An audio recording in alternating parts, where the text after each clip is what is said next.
Hey, what's going on, Dragon Ballers? Welcome back to another video. This time we have a card discussion for you guys. So I want to talk about a card that's been seeing a pretty good amount of play lately, a little less so now that the Storm deck has kind of taken over the meta, but a card that I think is just a really good card nonetheless, and that's Terra Assault Frost right here, which is from set 1, I believe. So let's go over what the card does. So it requires 2 red, 4 drop, 1 energy 10k combo, which that was like something back in the olden days where like 4 costs actually cost a 10k combo.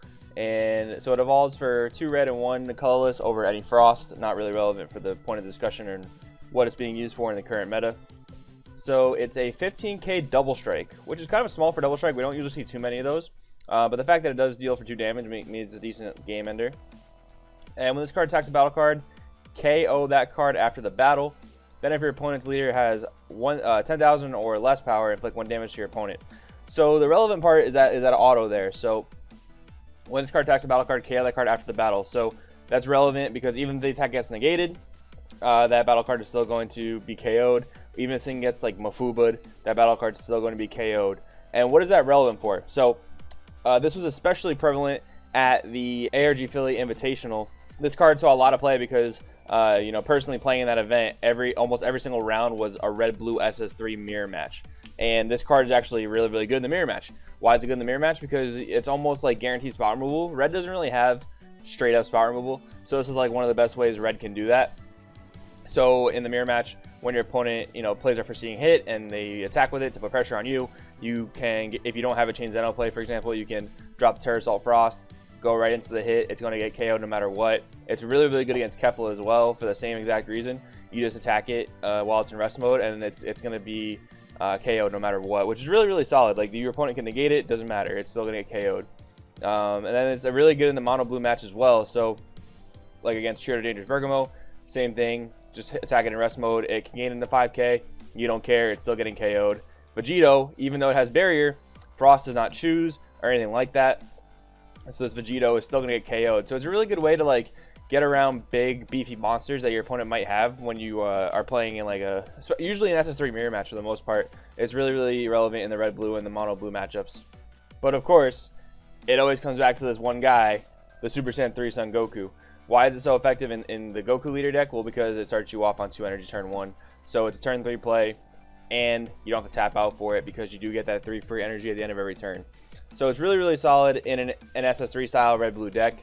This card, as well as kind of the entire red-blue SS3 scene, is kind of taking a step back in the meta right now. It's definitely still a top contender deck, but Blue-Yellow Storm is just so strong right now, especially with Flute at 4. So the fact that Blue-Yellow is kind of just like dominating the meta right now, this card is seeing a little bit of a back burner, but I feel like it was still relevant to mention because this card is always going to be a relevant card in red for the reasons I mentioned before. The fact that red doesn't have that true kind of spot removal for really almost any of its cards. The fact that this card can come in and KO anything that's giving you an issue is a really solid tech. And it's really good, like I said, against the Bergamos and the Vegitos that don't let you attack your opponent's life. It's also good against like a Combo Killer Annihilaza or Kami's Power Piccolo. It's really good against those things. You're playing against the blue-green matchup as well. But now there is like a slightly weird dilemma here. So Terra Assault Frost is a red card. Red is, I guess at the conception it was mostly an aggressive color, but now it's very much also like a mid-range bomb color like we see with Foreseeing Hit and we see with Kefla. So it's a little bit of an awkward thing. So these 2 blue cards here, this Bergamo and this Vegito, they're really good at saving off aggro because they force your opponent's cards to attack them, and since they're bigger than 15k, it's almost like making your leader at 20k, which is like really solid. But yeah, so this Frost being a red card, it's not going to be super duper relevant in my opinion in like the aggro versions of these decks because they do need to play on so little energy and they do need to win in a tiny window. So Frost is going to be almost infinitely better in my opinion in like the kind of red mid-range decks more so than the red aggro decks. So there is kind of that kicker for it. It's not going to serve a purpose in every single red deck just because the cost is rather steep. It'd be kind of cool to see more cards like Frost that kind of operate for different colors, maybe at cheaper cost, maybe like a 2-drop. And then in the Wish block, actually during like set 5 and post set 5, they're actually coming out with effects that don't activate like as soon as they hit the board. So like you have to tap maybe like 2 additional colorless energy in order to get an effect. So if there was like a 2-drop yellow that said tap 2 energy, colorless, and the next card this card attacks automatically gets KO'd. That'd be really, really cool. It's also a good way to get around barrier, which like we probably need a couple more ways to get around barrier, because for some reason they don't want to make the board wipe cards totally just nullify barrier. So I think we do need more cards to do that, but then again, not for like a super duper cheap cost, because like I think a 2-drop yellow like Blue Yellow Storm might be able to abuse the crap out of.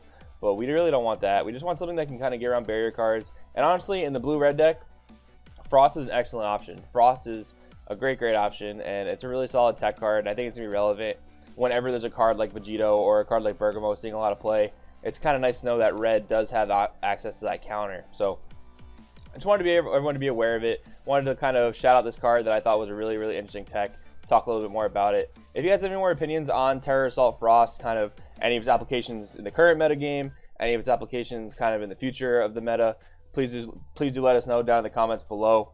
I also want to take this time to mention that we are working on a Discord for the channel. So if you guys are looking forward to that, please let us know that as well. We've got some positive feedback on that. I mean, I know some of you guys really, really want to get this Discord started, so we're working on that. If you have any ideas for like channels or any ideas for chat rooms, please do let me know about that too. You know, we're trying to really finalize that and like see what the optimal kind of channels are that will allow you guys to like thrive the most in the community. So please do let me know that down in the comments below as well. My name is Joey. This is Cropsol TCG, and I'll see you next time.